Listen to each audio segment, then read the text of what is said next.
Yeah, that's great. Hey, we'll move into the title round here, kind of winding down. Cool. Let's see. What wrestler was the most influential to you? Oh, so growing up as a kid, Hulk Hogan was the be-all, end-all for me. And to this day, to me, he's the biggest star wrestling ever produced, no matter what. Everyone knows Hulk Hogan. So sure, that I was a fan of him growing up. However, as the years went on, the one thing I can do probably better than anything else, especially in wrestling, is talk. I've always been able to talk. Okay, wrestler. I'm never gonna be the one that says I was the best actual wrestler out there. I wasn't by a long shot, but I'm a pretty smart guy, and I know how to put things together. I'm fairly athletic. I can see something and do it. But talking was always my strong suit.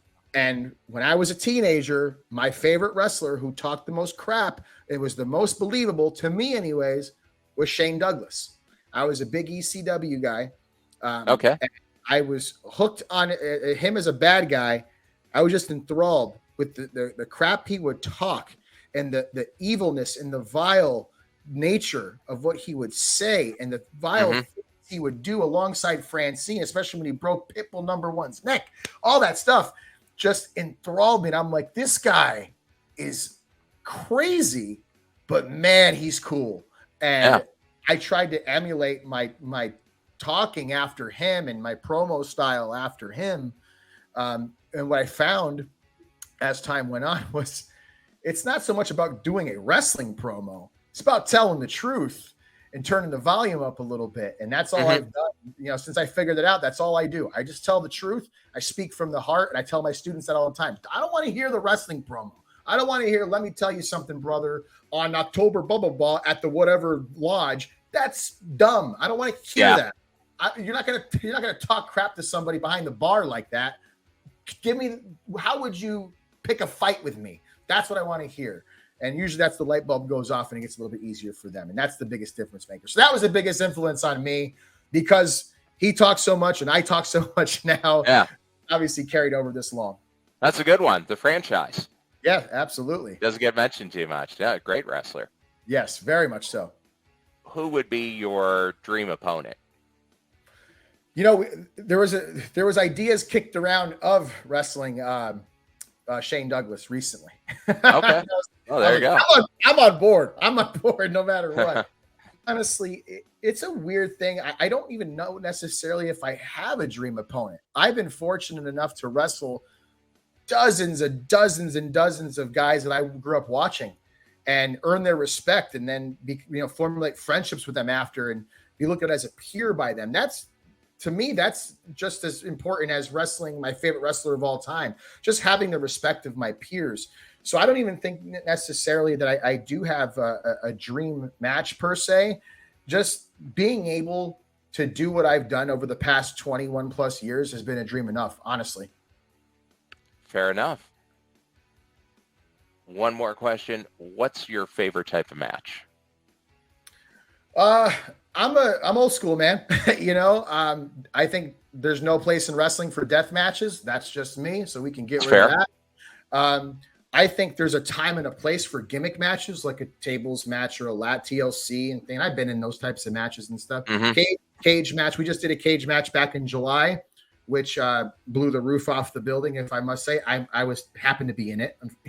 Fortunately or unfortunately, you look at it, but there was a very long, drawn-out story that led to that match, and there was a reason for it. But for me personally, if I was given the reins, say you can have any match you want. Honestly, I want a straight up tag team match with my partner Gabriel Gallo. Those are my favorite matches I've ever had. I feel the most comfortable with. I love teaming with him. We're like brothers. We read each other's minds. We know who's going where at each time. Those are the most enjoyable for me is, old school tag team wrestling by the rules. Fair enough. Cut the ring in half, work the arm. That's it, man. Double team a little bit, get some moves in while the referee's looking the other way. Great. Bring that baby face back to the shark cage. Hey, last question. What's your main goal moving into 2023? Oh, wow. Biggest goal professionally, I would say, is to just continue producing high-level, respectable athletes out of the training center.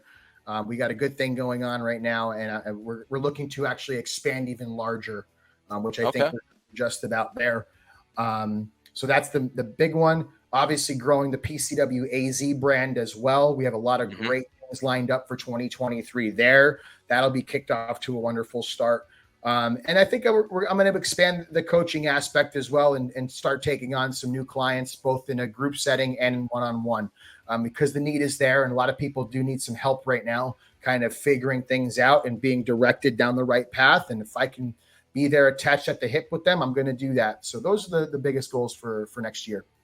Okay, terrific. Some great goals. And big show coming up. You have the 4-week Killer Instinct class coming up on the 13th.